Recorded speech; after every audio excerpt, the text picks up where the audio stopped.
चौधरी साहब से लेकर महेंद्र सिंह टिकैत साहब से लेकर और फिर ताऊ देवीलाल जी, लोग माने पॉपुलर ढंग से इसको बोलते थे कि ताऊ देवीलाल जी और चौधरी साहब 2 रैली बोट क्लब पर कर देते थे तो दिल्ली का तख्ता हिलने लगता था। तो वो बहुत छोटा दरवाज़ा था, तो वो जब जा रहे थे तो सर टकरा गया चौधरी साहब लंबे थे। तो बोले अरे कर्पूरी घर तो तुम अपना बनवाओ। तो उन्होंने कहा कि एक मेरे घर बन जाने से क्या होगा, बिहार की बहुतायत जनता तो इससे भी बदतर स्थिति में रहती है।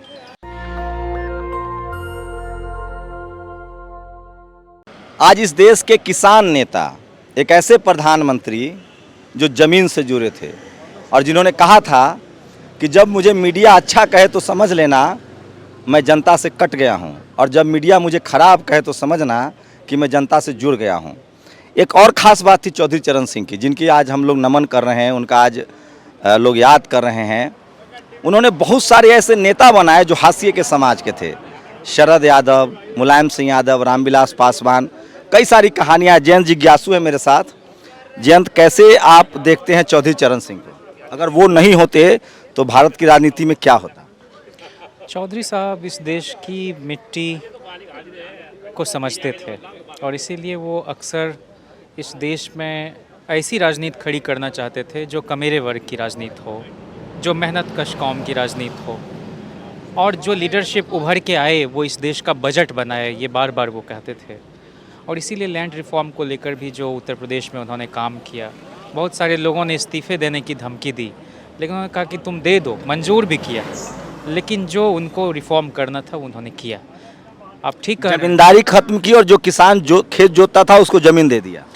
ये बहुत बड़ा कदम था उनका। ये और बात है कि बिहार जैसे सूबे में लैंड रिफॉर्म नहीं हो पाया, लेकिन एक विमर्श तो खड़ा हुआ।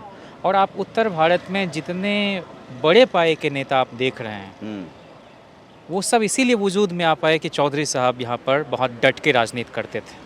ये कहानी है कि रामविलास पासवान का घर फूंका जा रहा था, उनको खोजा जा रहा था, मंडल कमीशन लागू हुआ था, चौधरी चरण सिंह साहब ने उनको घर पर रोका, अपने घर पर टिकाया। नहीं, ये तो उस वक़्त की बात है जब इंदिरा गांधी जी की बहुत ही दुखद हत्या हुई, और तब जो है कर्पूरी जी भी दिल्ली में ही थे, रामविलास जी के यहाँ ही ठहरे हुए थे। उनके घर को एक तरह से उपद्रवियों ने आग के हवाले किया, तो ये लोग फिर चौधरी साहब के यहाँ जाके जान बचाए।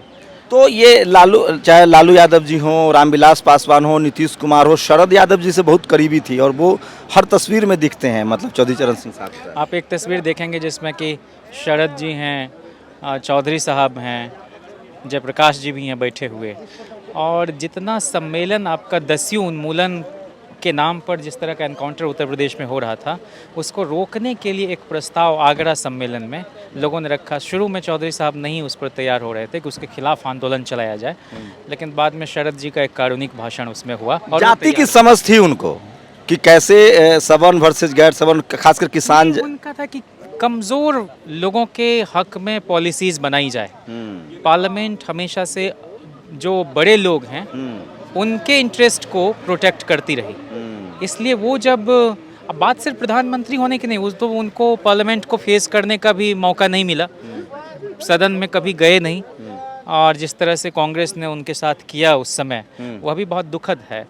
लेकिन चाहे लालू प्रसाद जी हों, चाहे शरद जी हों, चाहे रामविलास पासवान जी हों, ये जितने लीडर आपको दिखाई पड़, चाहे मुलायम सिंह यादव जी, उनको लीडर अपोजिशन विधान परिषद में वो तो चौधरी साहब ने बनवाया। शरद जी ही भागे भागे गए कि उनको की तो हत्या करा दी जाएगी, तो शरद जी को बहुत मानते थे। और इन सब के बारे में वो एक देशज शब्द का इस्तेमाल करते थे कि ये लोग जब कभी आते थे तो अब मैं नहीं कह सकता, मैंने इन लड़कों को खिलाओ पिलाओ, इनको चंदे दो, इनको लड़वाओ। पार्टी जो उनकी, वो एक तो कांग्रेस से रोते रोते अलग हुए थे, गरीब को चुन चुन के चुनाव लड़ाते थे, चुन के। BKD उन्होंने बनाया, भारतीय क्रांति दल, फिर BLD भारतीय लोक दल, फिर इस तरह से बाद में टुकड़े भी हुए उसके, लोकदल कौ, लोकदल चौ हो गया प्रधानमंत्री बनने के बाद जब वो चुनाव हारने लगे। कैसे देख रहे हैं पूरा? लेकिन लालू जी लोकदल चौ के साथ थे। पूरा काऊ बेल्ट, हरियाणा, बिहार, पंजाब, यूपी, ये सब किसान राजनीति थी। कैसे आरएसएस ने इसको धर्म की राजनीति में बदल दिया और सब कुछ खत्म हो गया?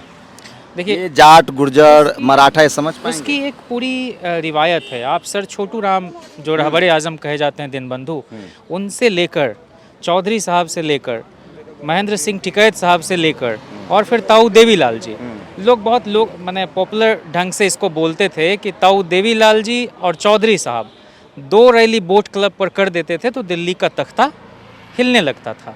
खगड़िया में उनकी एक सभा थी चौधरी साहब की, कर्पूरी जी कुछ कहने के लिए मंच पर उनको कुछ कहना चाह रहे थे तो उन्होंने ऐसे करके उनको परे कर दिया। लोगों को लगा ये क्या हो गया, तो जिन पर अधिकार समझते थे, जिनको स्नेह देते थे, तो उनके साथ ऐसा भी वो करते थे। इसीलिए कर्पूरी जी के यहाँ जब वो गए, बोले तो जो कर्पूरी जी का घर बहुत कायदे का था नहीं, तो वो बहुत छोटा दरवाज़ा था, तो वो जब जा रहे थे तो सर टकरा गया चौधरी साहब लंबे थे। तो बोले अरे कर्पूरी घर तो तुम अपना बनवाओ। तो उन्होंने कहा कि एक मेरे घर बन जाने से क्या होगा, बिहार की बहुतायत जनता तो इससे भी बदतर स्थिति में रहती है।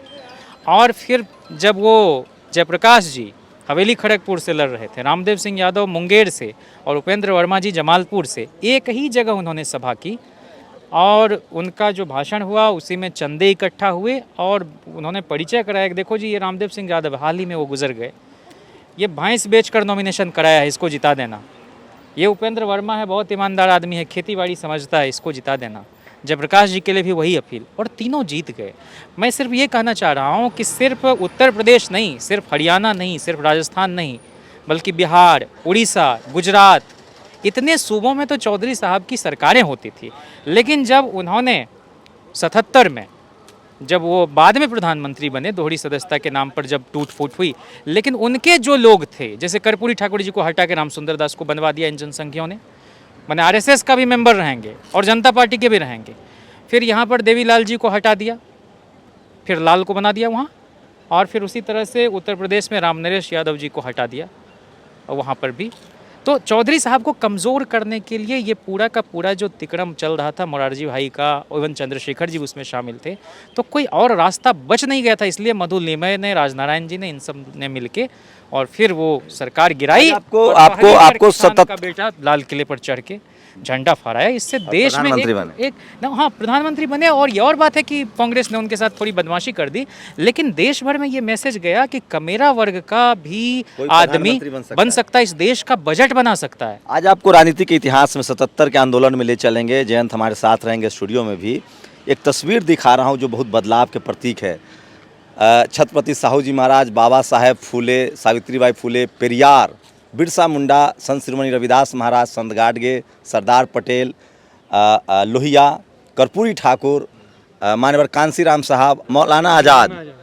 तो ये तमाम तस्वीरें, एक तो इसका मतलब है कि जयंत चौधरी राज्यसभा जाने वाले हैं। आरएलडी की विचारधारा क्या होगी इन तस्वीरों से साफ होता है, और इस पर लगातार बातचीत करेंगे। मैं विज्ञान भवन में हूँ, एक बड़ा कार्यक्रम हो रहा है। चौधरी चरण सिंह, इस देश के प्रधानमंत्री, जो इस देश के शोषित वंचित किसान की प्रधानमंत्री थे, उनको याद किया जा रहा है।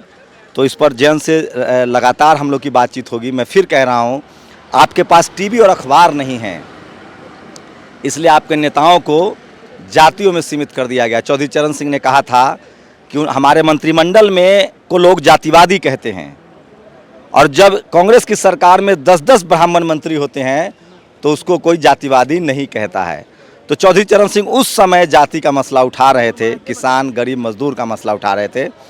आज जैन जिज्ञासु के साथ पूरा दिन हम आपको समझाएंगे। ज़रूरी है, चाहे वो सर छोटू राम हो, चाहे देवीलाल हो, चाहे चौधरी चरण सिंह हो, शरद यादव हो, रामविलास पासवान हो, नीतीश कुमार हो, लालू यादव हो, मुलायम सिंह यादव हो, मान्यवर कांसीराम साहब हो, इन सब की जो पॉलिटिकल नैरेसिंग हुई थी वो कैसे हुई थी, इस पर बात भी करेंगे। बहुत ज़रूरी है उन लोगों के लिए जो आज युवा हैं और जो राजनीति में आना चाहते हैं या समाज और देश को बदलना चाहते हैं।